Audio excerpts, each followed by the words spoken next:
Hey guys, today I'm going to teach you how to solve your first set of differential equations. These special type of differential equations are going to be called separable differential equations, and they have certain properties. First and main one is that they're all first order differential equations. Okay, meaning from previous video that the highest derivative in them is going to be the first derivative. So first order differential equations.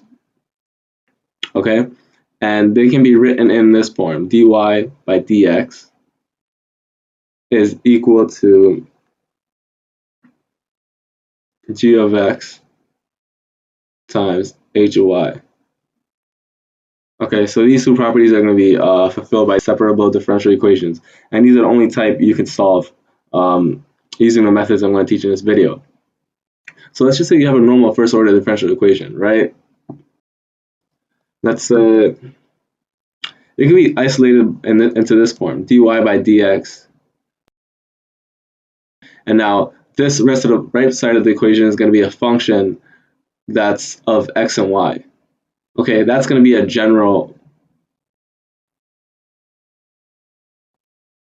first order DE. Okay, what makes it separable is that if you can get f of xy into a form where you can take its x components and multiply them by its y components, just a basic multiplication, if you can split this function up into a function of g of x, which only contains x, and h of y, which only contains y, then that's called a separable differential equation. So this condition has to be met, okay?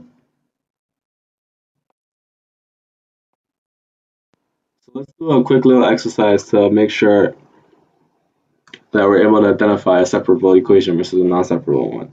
So quickly, let's just do this. Let's say you have dy by dx minus x squared y squared is equal to x squared.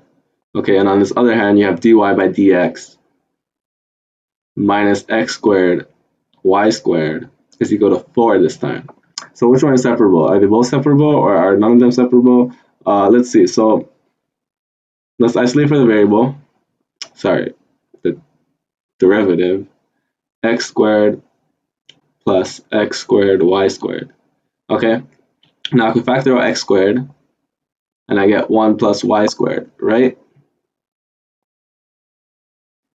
So this you can see is separable because we have it in, we've isolated for the derivative, and we have this, which is going to be our g of x multiplied by h of y. Okay, so this meets that first form I talked about in the beginning. So if you can put it into this form, that's a separable equation. So this over here is separable. Okay, this one right here. So let's try the same thing with this one. So dy by dx equals 4 plus x squared y squared. Right? Now after you take the x squared and y squared to the other side, there's not much you can do over here. You can't, even if I factored out, let's say, a y squared, I would get 4 over y squared, and then I would get plus x squared. This sure is our h of y, but this is not our g of x because there's a y over here, right? So you can't, no matter what type of manipulation you do, you can never get to a form where it's g of x times h of y, okay? Because over here, this is still dependent on y. So this equation is not separable. Versus this one is. And notice how a slight difference, just a 4. It's over here, it's an x squared over here, and this is a 4 over here. Just that slight difference is causing this one to be separable and this one to not be separable. Okay?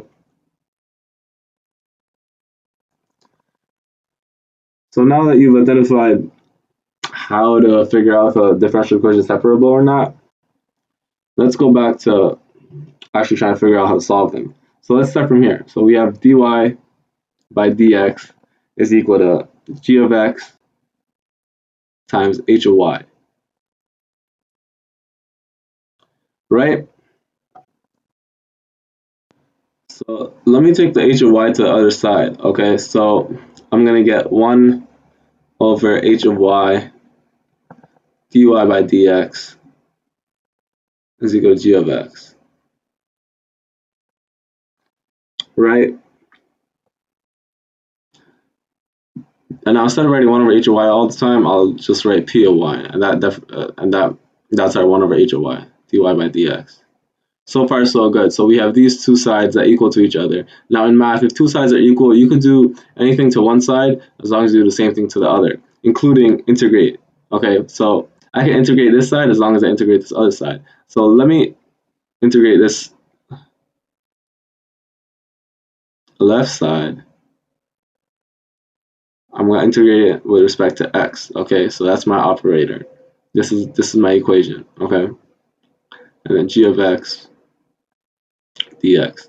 Now this right side is pretty easy. You just kind of function with x and you have a dx over here, so you just integrate that normally. But this over here is confusing. You have a function of y, then a derivative, and then an integral operator.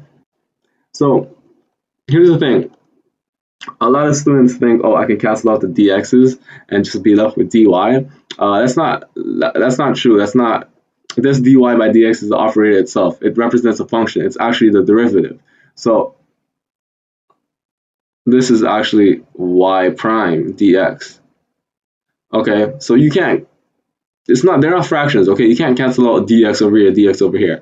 However, it actually does end up simplifying to dy because there's just a rule in calculus that if you have dy by dx with the dx, that's just actually equal to dy. Okay, not because this cancels each other out, but that's just the rule. Okay, so this part right here ends up just being dy. Again, not because they cancel, but it just happens to work out that way. So now we have over here p of y dy equals g of x dx. And once you're over here at this point, this is pretty much the point you want to be at, and now it just becomes normal calculus where you just integrate and solve for y. So at this point, so your differential equation dy by dx is equal to g of x times h of y. If you're solving it through the separable equations method, it's going to end up just being p of y dy equal to g of x dx, where again p of y is 1 over h of y. Okay, just once you solve that integral, solve integral, this one, this one right here, and isolate for isolate for y to solve the differential equation.